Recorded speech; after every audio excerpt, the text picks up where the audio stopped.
यशोमती मैया के नंद लाला। कौन है आप? मुझे आपसे भय लग रहा है। आप मेरे भैया नहीं हो सकते। सही कहा तूने। जो मेरे विनाश को जन्म दे उस कुल घातिनी से मेरा कोई संबंध नहीं। महाराज, रक्त के संबंध क्रोध की अग्नि में मत झुलसाइए। जिस बहन को आपने बचपन से आज तक इतना प्रेम दिया, क्या वो आपके विरुद्ध किसी षड्यंत्र में सहायक हो सकती है? भला हमारी संतान आपका विनाश क्यों करेगी? अपनी नवविवाहित बहन पर कृपा कीजिए महाराज। अपने पुरुषार्थ से आपने कितने असुरों को युद्ध में पराजित किया है। आज वो सब दरबारी बनकर आपकी सेवा करते हैं। हे महापराक्रमी कंस, यदि वो मायावी असुर आपको हानि नहीं पहुंचा पाए तो ये आपकी बहन आपका क्या बिगाड़ सकती है? दया कीजिए महाराज, दया कीजिए। आप बीच में मत पड़िए कुंवर जी। सुना नहीं क्या? इसकी 8वीं संतान मेरा वध करेगी। जब मां ही नहीं बचेगी तो 8वीं संतान के जन्म का तो प्रश्न ही नहीं उठता। यदि ऐसा है तो आप मुझे मार दीजिए। जब मैं ही जीवित नहीं रहूंगा तो देवकी की संतान होने की संभावना ही समाप्त हो जाएगी। अपने बहनोई की हत्या का पाप मैं नहीं कर सकता। और बहन की हत्या का पाप कर सकते हैं? जिसे जीवन भर प्रेम दिया है उसके प्राण लेने का अधिकार है मुझे। प्रिय भैया, यदि आपको इस विषय में इतना संदेह है तो आप हमारी 8वीं संतान के प्राण ले लीजिएगा। बल्कि 8वीं संतान ही क्यों, उसका जन्म होने तक हमारी सभी संतानों का वध आप स्वयं अपने हाथों से कर लीजिए। स्वामी! हे मथुराधिपति, मेरी पत्नी को प्राण दान दे दीजिए। मैं महाराज शूरसेन का पुत्र वसुदेव आपको वचन देता हूं, अपनी 8 संतानों को जन्म लेते ही स्वयं आपके सामने प्रस्तुत करूंगा। अपनी 8 संतानों को जन्म लेते ही स्वयं आपके सामने प्रस्तुत करूंगा।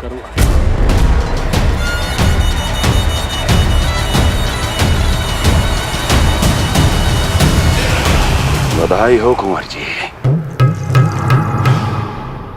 अपनी पत्नी के प्राण बचाने में आप सफल हुए, किंतु आपकी संतानें इतनी भाग्यशाली नहीं होंगी। वचन स्मरण रहे।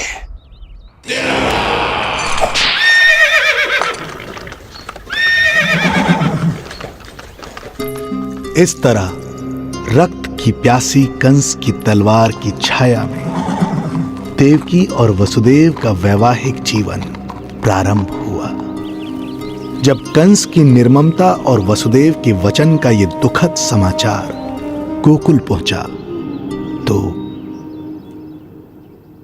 हे नारायण, अर्थात राजा वसुदेव यदि कंस के सामने गिड़गिड़ाते नहीं तो रानी देवकी के प्राण चले जाते।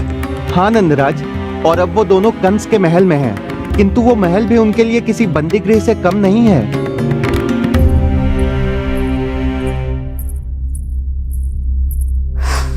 एक भाई अपनी बहन के साथ ऐसा करने की सोच भी कैसे सकता है? मेरा बस चले तो उस दुष्ट कंस को मटके में डाल के ऐसे घोंट के रख दूं जैसे मलाई घोट के माखन निकाला जाता है।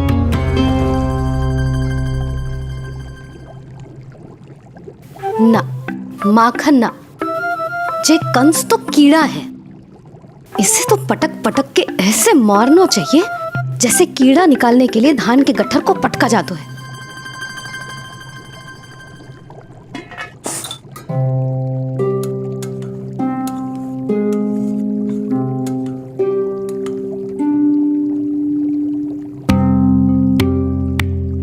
किंतु जब रोहिणी जिज्जी को पता चलेगा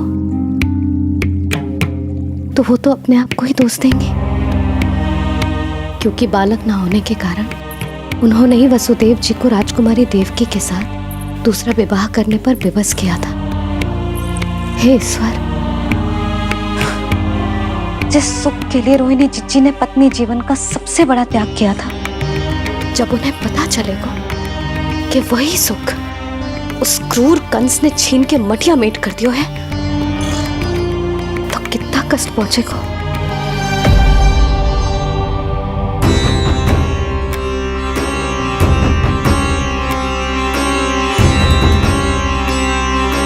रोहिणी जीजी,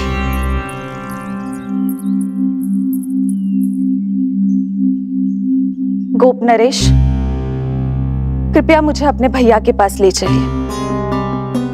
संकट के समय मुझे उनके साथ होना चाहिए। किंतु भाभी, पता चलो है वसुदेव भैया और देवकी भाभी कंस के महल में कड़े पहरे में रखे गए। पति पत्नी एक दूसरे का संबल होते हैं। कंस का पहरा कितना भी कष्टदायक क्यों ना हो, इस समय उन्हें और बहन देवकी को मेरी आवश्यकता है।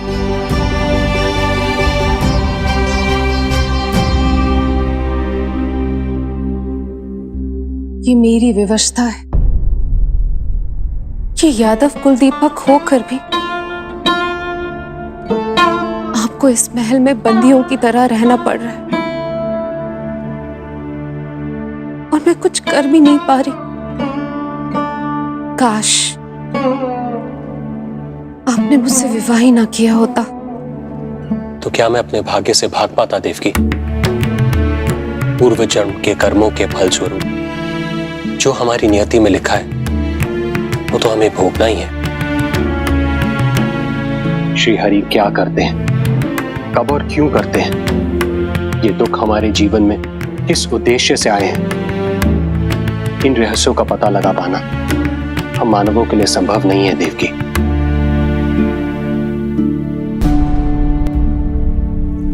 तो फिर चलिए यहां से भाग चलते हैं, कहीं ऐसे स्थान पर जहां भैया की छाया भी हम पर ना पड़ सके। नहीं प्रिय, कंस के गुप्तचरों की दृष्टि हम पर अवश्य होगी, और मैं ऐसा कोई कार्य नहीं कर सकता जिससे तुम्हारे जीवन पर कोई संकट आए। और मैंने उन्हें अपनी सभी संतानों को सौंपने का वचन भी दिया है। अपना वचन मेरे लिए प्राणों से भी अधिक महत्वपूर्ण है देवकी।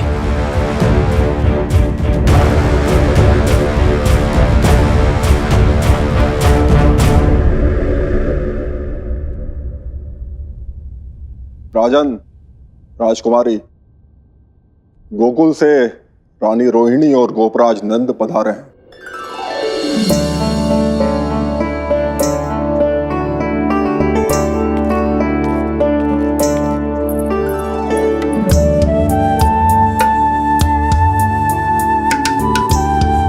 स्वामी,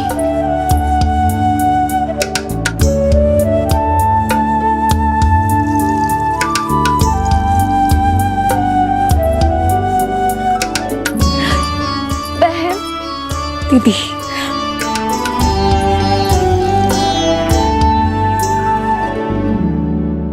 भाई नंद, जो आप हमारे लिए कर रहे हैं उसके लिए धन्यवाद शब्द बहुत छोटा है। मैं अपने भाग्य को स्वीकार कर चुका हूं। यदि यही श्री नारायण की इच्छा है तो यही सही।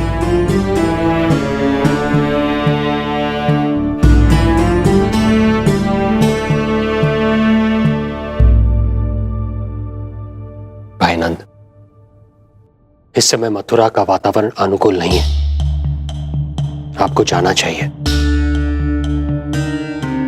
यशोदा भाभी भी चिंतित हो रही होंगी, उनसे कहिएगा हम यहां सुरक्षित हैं अभी तक।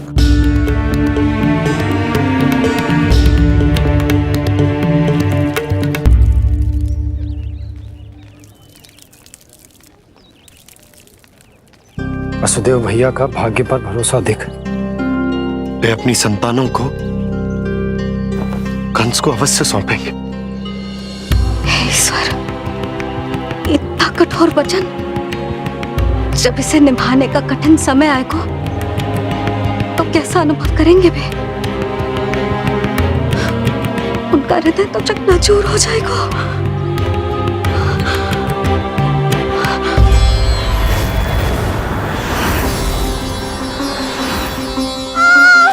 सब्र से सब ठीक हो जाएगा। देवकी, मैं महाराज शूरसेन का पुत्र वसुदेव आपको वचन देता हूं, अपनी 8 संतानों को जन्म देते ही स्वयं आपके सामने प्रस्तुत कर दूंगा।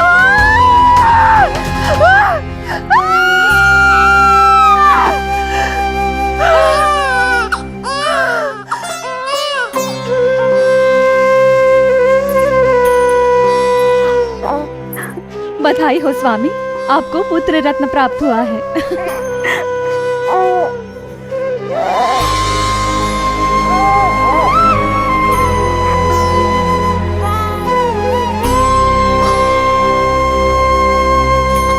महाराज को पता चला तो क्या होगा?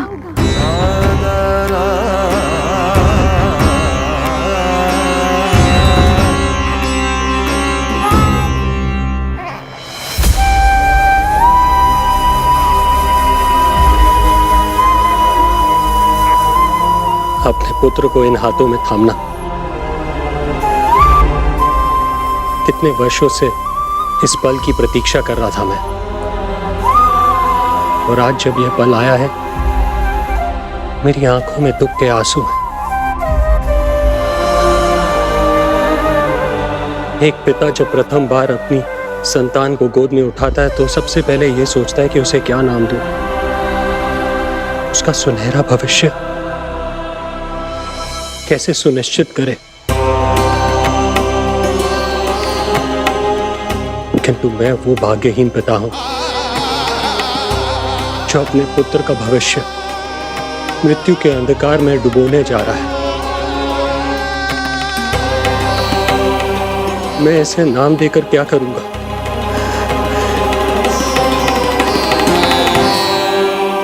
क्या आपके वचन का महत्व आपके पुत्र के प्राणों से अधिक है स्वामी?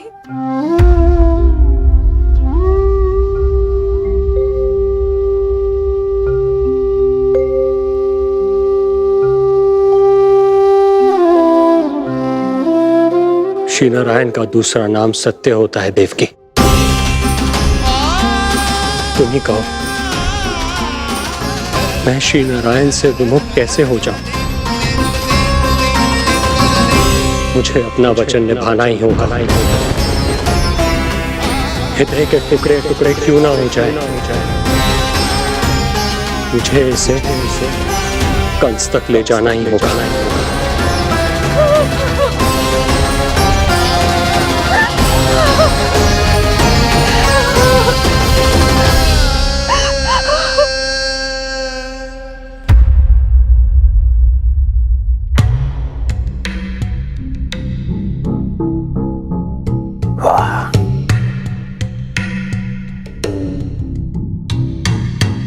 इतना स्वादिष्ट भोजन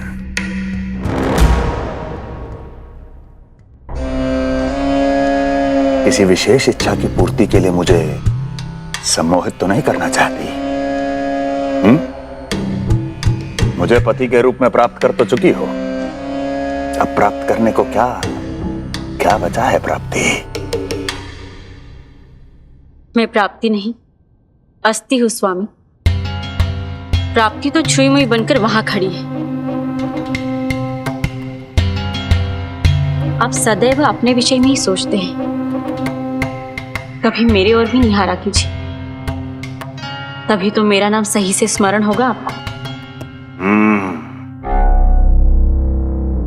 मैं अपने विषय में ही सोचता हूं, तभी तो 10 दिशाओं में मेरे नाम का डंका बजता है, मेरे साम्राज्य का विस्तार होता है, तभी तो मेरा अस्तित्व है।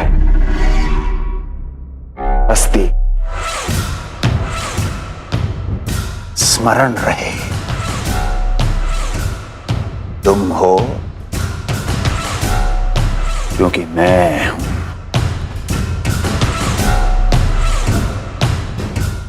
वन में यदि सिंह ना हो तो उसके आश्रिति पर गीदड़ भी आक्रमण कर देते हैं। सिंह कभी अपने शत्रु को एक क्षण भी जीवित नहीं छोड़ता महाराज। आपने तो छोड़ दिया देवकी को। सिंह नहीं, आप वो गाय हैं जो अपनी कसाई से अथाह प्रेम करती है।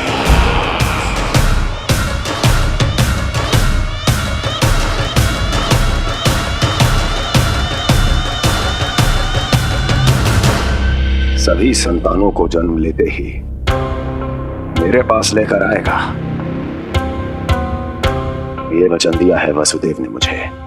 तो फिर आया क्यों नहीं महाराज? प्रथम शिशु का जन्म तो हो चुका है।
पिछड़े कुल के यादव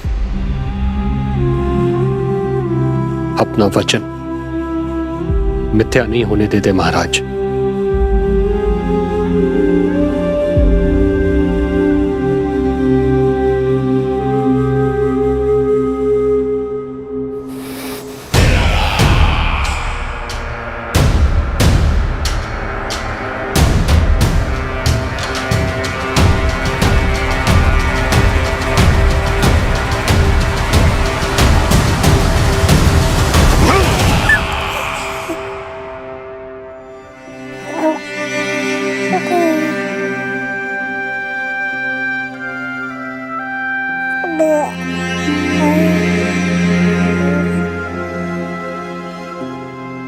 ये देवकी का पुत्र है, मेरी बहन जो मुझे प्रिय हुआ करती थी, उसका प्रथम पुत्र है ये, मेरा प्रथम भांजा।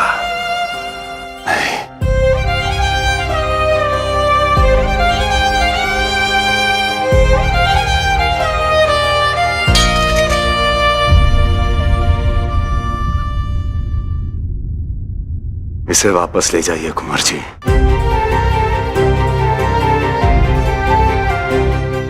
देवकी की प्रथम संतान से मुझे कोई संकट नहीं।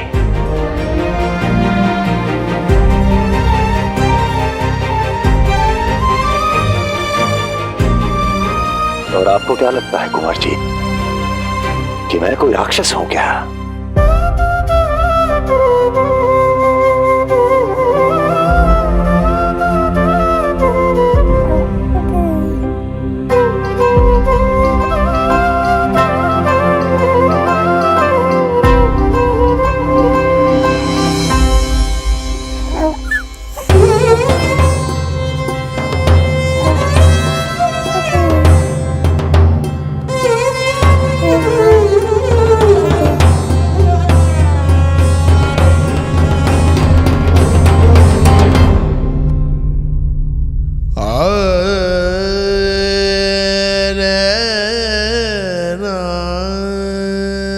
तो उसे अपनी गोद पे भी नहीं उठा पाई थी दीदी। उसका वो सुकुमार मुख मेरी स्मृति से जा ही नहीं रहा। वो मधुर रुदन अभी तक मेरे कानों में गूंज रहा है। मैं तुम्हारी पीड़ा का अनुमान लगा सकती हूँ देवकी। मैंने उसे जन्म नहीं दिया था, फिर भी मेरे कान अभी तक उसके रुदन की ध्वनि सुन रहे हैं। क्योंकि ये अपनी माओ को पुकार रहा है। तुम्हारे भैया ने हमारे पुत्र को प्राणदान दे दिया देवकी।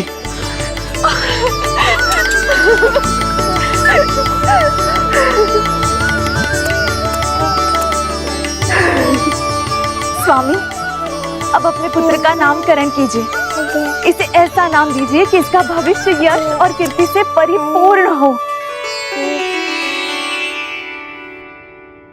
कीर्तिमान कीर्तिमान होगा इसका नाम।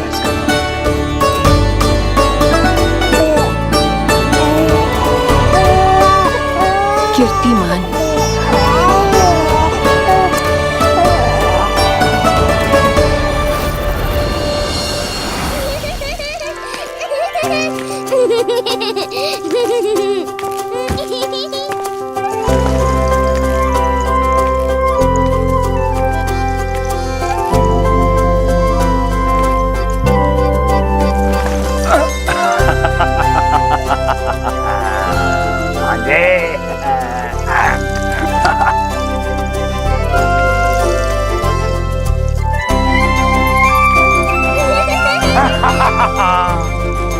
भांजे भांजे, मामा से बचना असंभव है।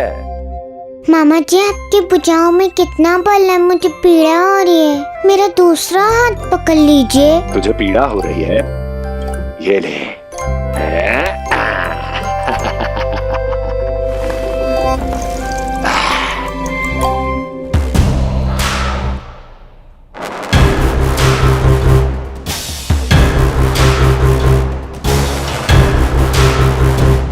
नारायण नारायण। मामा जी मूर्ख बन गए, मामा जी मूर्ख बन गए, मामा जी मूर्ख बन गए। इतना दुस्साहस! जा खेल। अब मामा जो है देवर्षि के साथ मंत्रणा करेंगे। जा खेल। क्योंकि अत्यंत महत्वपूर्ण ना हो तो देवर्षि हमारे द्वार पर आने का कष्ट नहीं उठाएंगे। कहिए देवर्षि, कैसे आना हुआ? मैं तो बस आपको ये अद्भुत कमल पुष्प भेंट करने आया था महाराज। इसे देखते ही मुझे आपका स्मरण हुआ था। मानो ये मुझे पुकार कर कह रहा हो, मुझे महाराज कंस के पास ले चलिए। इसमें तो कुछ भी विशेष नहीं है देवर्षि। इसमें 8 पंखुड़ियां हैं महाराज, और 8वीं पंखुड़ी सबसे विशेष है। यदि विश्वास न हो तो आप स्वयं गिनकर देख लीजिए। आप मेरा उपहास कर रहे हैं देवर्षि। आप गिनिए तो सही महाराज। 1 2 3 4 5 6 7 8। क्या आप निश्चित रूप से कह सकते हैं कि यही 8वीं पंखुड़ी है? विचार कीजिए महाराज। क्या आप बिना किसी शंका के कह सकते हैं कि कौन सी पंखुड़ी पहली है और कौन सी 8वीं? क्या आप पूर्ण विश्वास के साथ कह सकते हैं कि कौन प्रथम है और कौन अंतिम? फिर चाहे वो पंखुड़ी हो या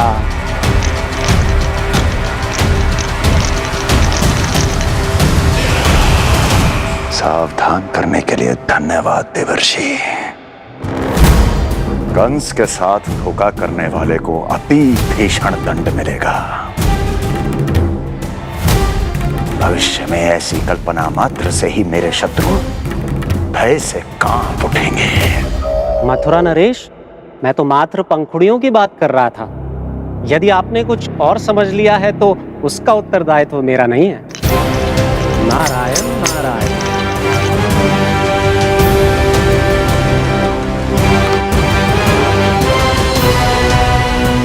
विचार कीजिए महाराज।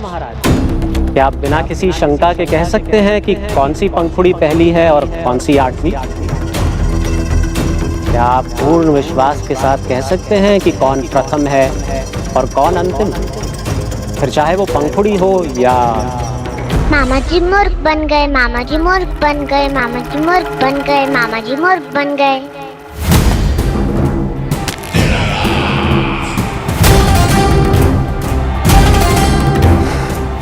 कंस को कोई मूर्ख नहीं बना सकता।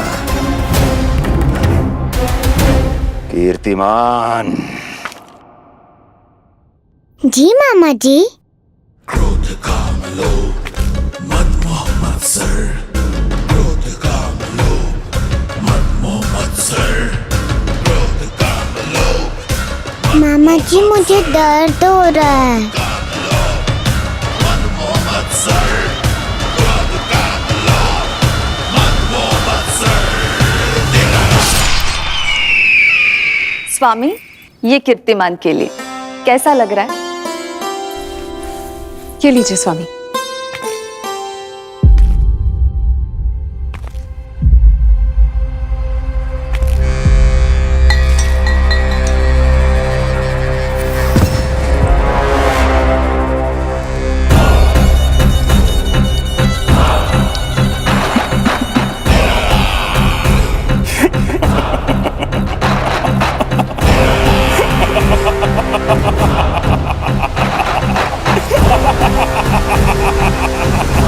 नेत्रों के सामने अपनी संतान की हत्या होते हुए देखना कितना पीड़ादायक रहा होगा ये दृश्य।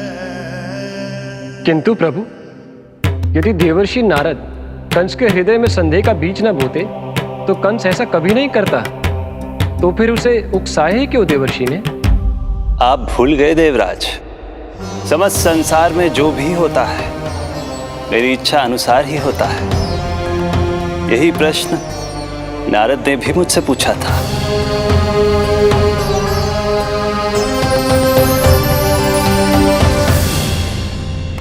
नारायण नारायण।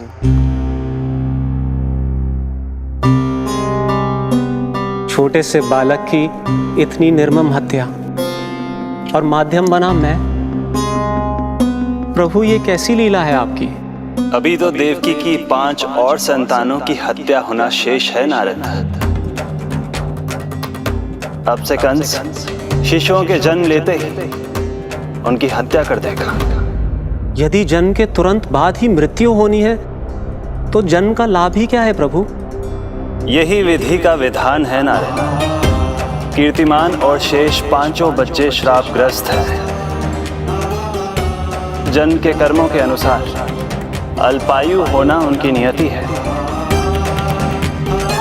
उनकी मृत्यु के बाद ही शेषनाग के अंश के रूप में बलराम और मेरे अंश के रूप में श्री कृष्ण का अवतार संभव होगा। नारायण नारायण।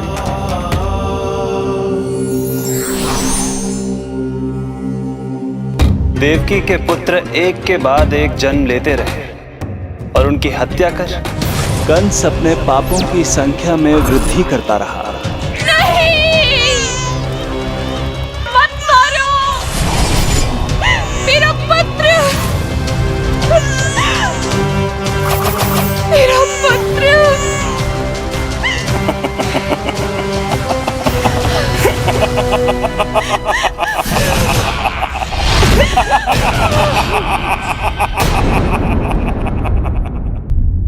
अब उसकी क्रूरता की कथा ऐसे मोड़ पर आ पहुंची जहां से वापसी असंभव है, क्योंकि अभी अभी उसने देवकी के छठे पुत्र का वध कर दिया है। हे प्रभु, कितना दुर्दांत है ये कंस। किंतु एक ही जन्म में एक साथ 2 माताओं का पुत्र बनने में उसने आपकी सहायता कैसे की प्रभु? उसके भय ने उससे ये कार्य सहज ही करवा दिया देवराज। जन्म लेते ही माता देवकी के सभी पुत्रों की हत्या कर उसने मुझे विवश कर दिया है। अब जीवित रहने के लिए मेरे अवतार को माता देवकी की कोख से जन्म लेने के तुरंत बाद मैया यशोदा के पास गोकुल जाना ही होगा। और इस प्रकार कंस के कारण एक ही जन्म में दो माताओं का पुत्र बनने का आपका वचन सत्य सिद्ध होगा। आपकी लीला अपरंपार है प्रभु। आप सब अब निश्चिंत होकर जाइए। मेरे अवतार के जन्म होने की घड़ी अब निकट ही है। हम धन्य हुए प्रभु। हम धन्य हुए प्रभु।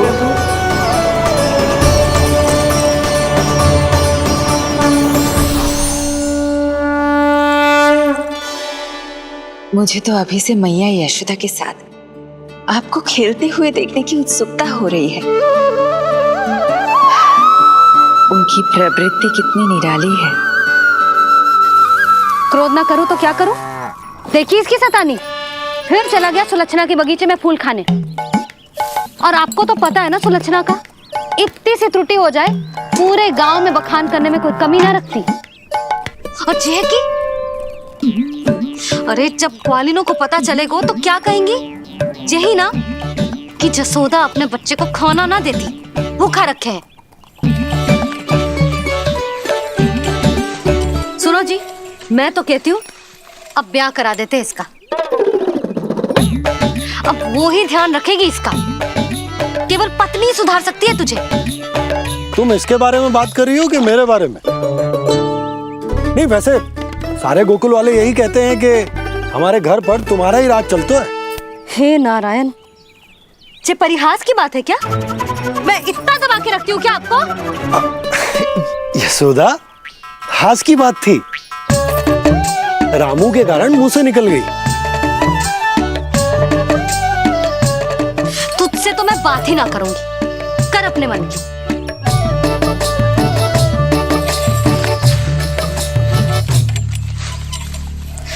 पता है तुझे कितना क्रोध आता है जब तू ऐसे बिना बताए घर से चला जाता है। प्रेम है जे मेरा, चिंता है मेरी। तुझे कुछ हो जाए तो अपना लल्ला माना है तुझे।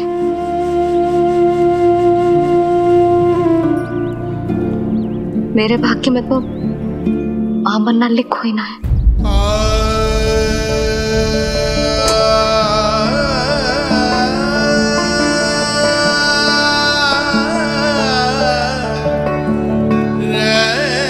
यशोदा,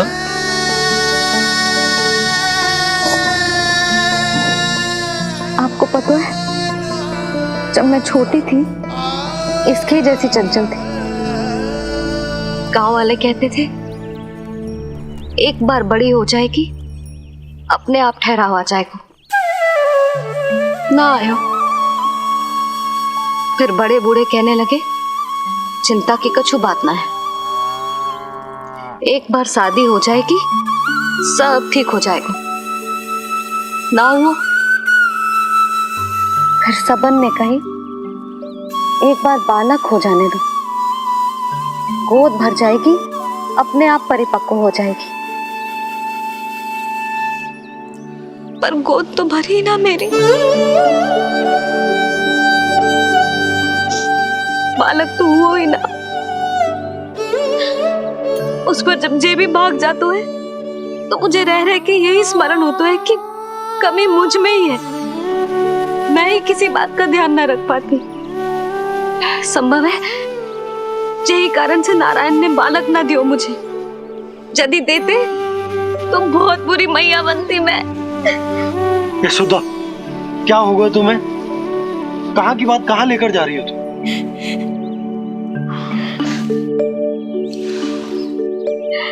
बालक अवश्य होगा हमें, और बहुत अच्छी मैया बनोगी तुम। बस नारायण सही समय की प्रतीक्षा कर रहे हैं। मेरी तो ना सुन रहे बे। आप ही कह दियो उनसे, अब और प्रतीक्षा ना होगी मुझसे।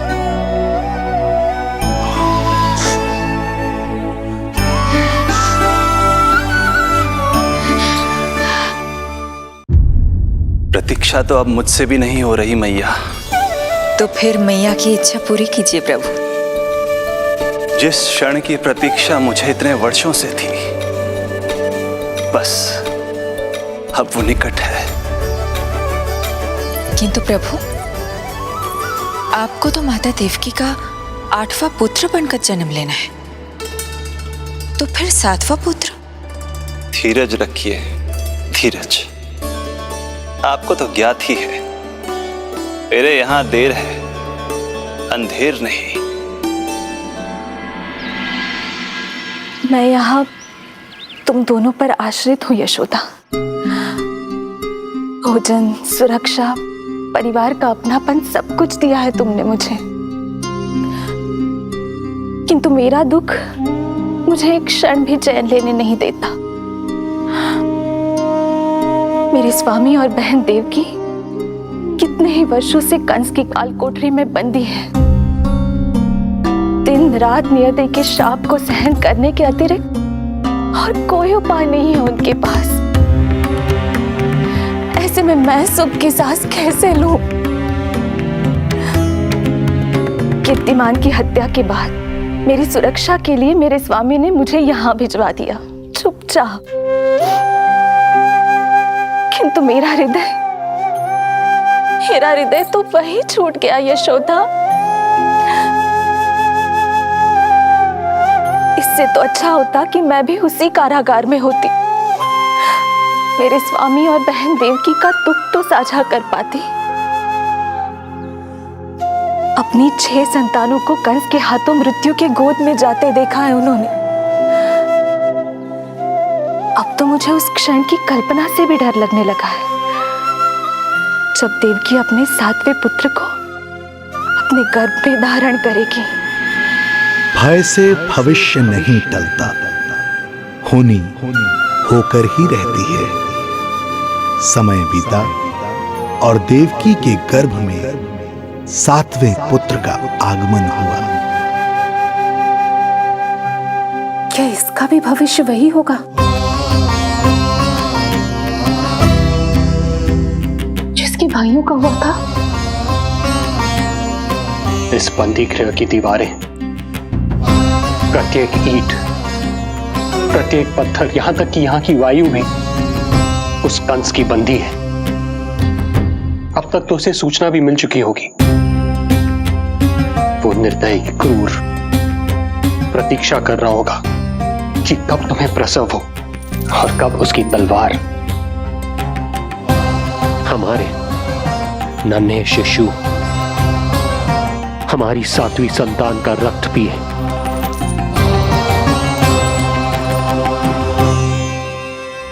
दुर्जन, तुम देवकी की कालकोठरी के बाहर स्वयं उपस्थित रहोगे, प्रत्येक पल 8वां प्रहर। जैसे ही शिशु पहली श्वास ले, तुम मुझे सूचित करोगे। अवश्य महाराज, आज्ञा दें।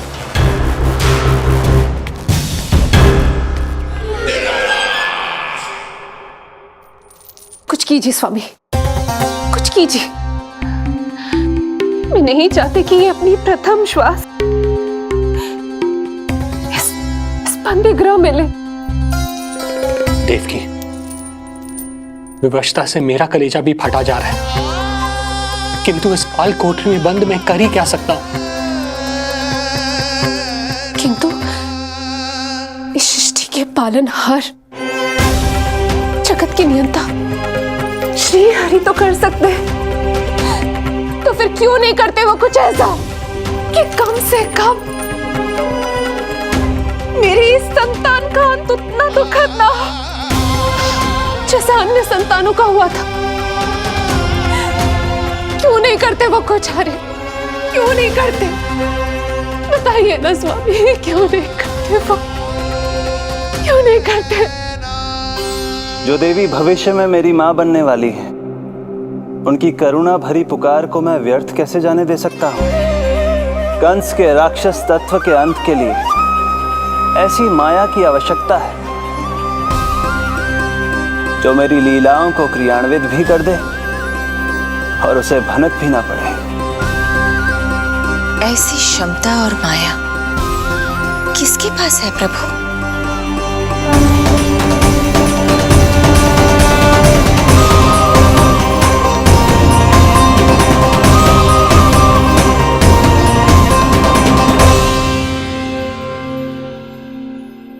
ओम नमो आकर्षिणी ज्वाला मालिनी, ओम नमो भगवती क्लेशनाशिनी।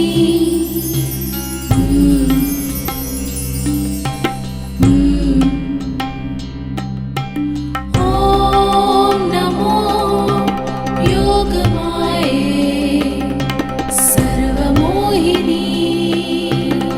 ओम नमो योगमाये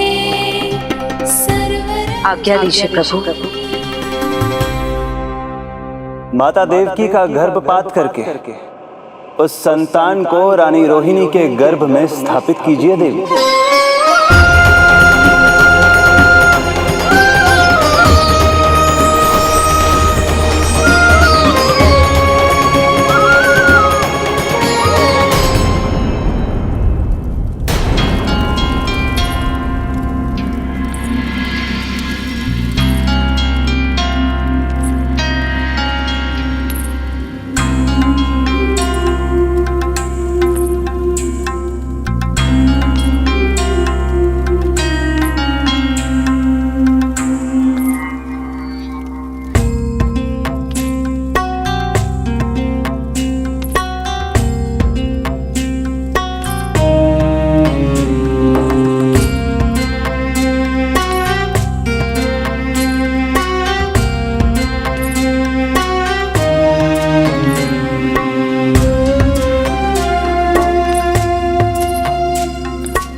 योग माया ने अपना कार्य पूर्ण किया। सुबह सूर्य की रश्मियां देवी रोहिणी को ऐसा संदेश सुनाएंगी जिसे सुनकर वो प्रसन्नता से झूम उठेंगी।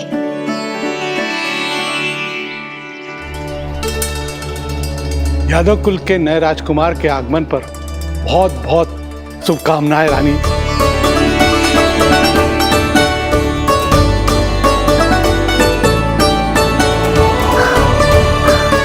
यशोदा, मैं माँ बनने वाली हूँ। यशोदा, सुना तुमने? चिच्ची, मैं माँ बनने वाली हूँ।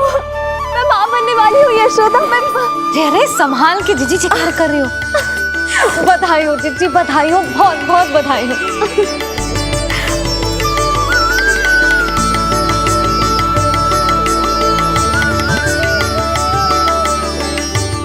विधि का विधान भी विचित्र होता है।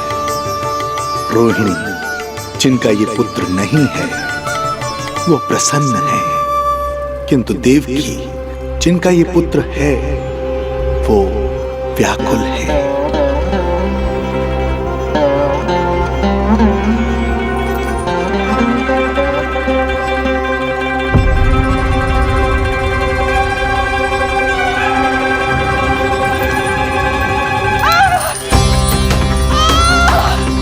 क्या हुआ देवकी?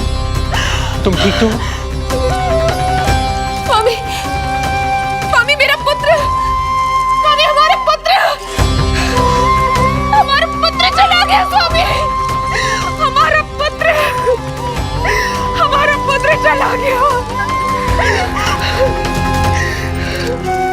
धीरज धरो देवकी, संभव है यही श्री हरि की इच्छा हो। किंतु मैंने उनसे ये तो नहीं मांगा था ना स्वामी। मैंने कहा था हमारा पुत्र यहाँ श्वास न ले, इसका ये अर्थ नहीं था। क्यों किया नारायण ने ऐसा? क्यों किया?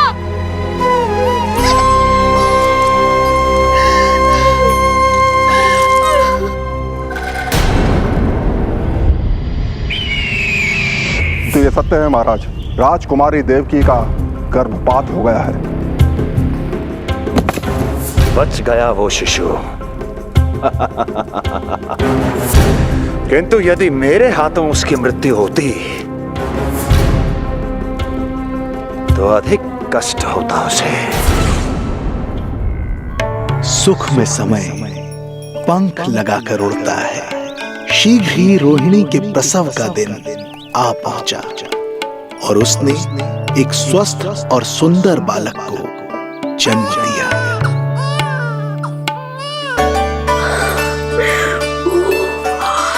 लो जिज्जी, संभालो अपने लल्ला को, जी भर के निहार लो इसे।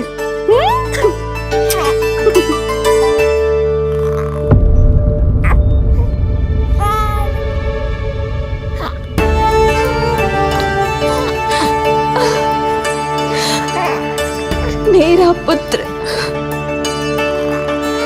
राजकुमार।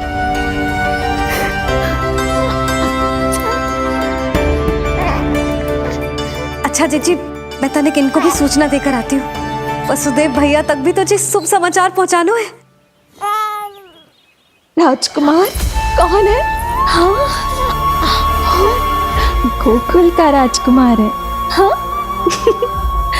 गोकुल का राजकुमार है मेरा बच्चा। बल तो इतना है कि पूछो ही मत। एक बार उंगली पकड़ लेना तो उसके बाद छुड़ाना अत्यंत कठिन हो जाता है। और दृष्टि ऐसी कि एक बार में मन मोह। भगवान श्री राम की भांति सबको प्रसन्न रखता है।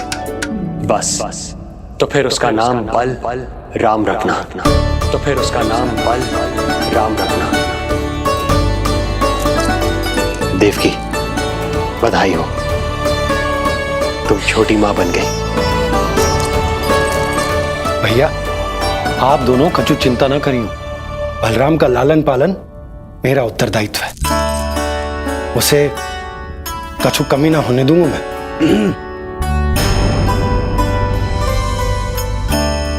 मुझे चलना चाहिए। कितने वर्षों बाद तुम्हारे कारण शुभ समाचार मिला है हमें। श्री नारायण हमेशा तुम पर कृपा बनाए रखे।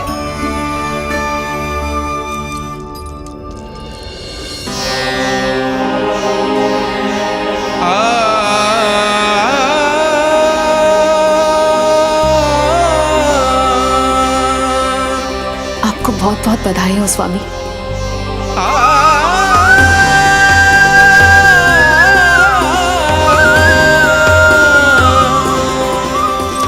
देवकी, क्या हुआ?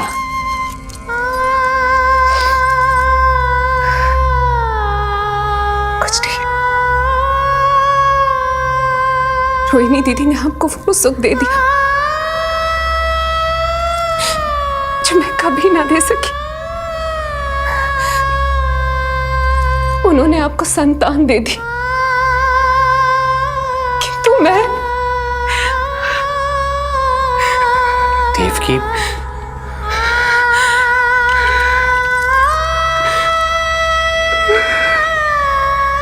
इस समय जो व्यथा माता देवकी की है, वही पीड़ा माता यशोदा की भी है। माता देवकी की ममता अपनी सभी संतानों को खोने की वेदना से त्रस्त है, तो माता यशोदा की ममता संतान ना होने के संताप में झुलस रही है। सत्य कहा देवी, मुझे आभास हो रहा है मैया यशोदा का हृदय मुझे अपनी गोद में खिलाने के लिए कितना व्याकुल है। सच्ची श्रीहरि, सच्ची में प्रसन्न हूं मैं कि आपके आशीर्वाद से रोहिणी जी को इतना प्यारा लल्ला हुआ है। पर मुझसे क्या त्रुटि हुई नारायण? मुझे क्यों न दियो आपने लल्ला? मुझसे क्या त्रुटि हुई नारायण? मुझे क्यों न दियो आपने लल्ला?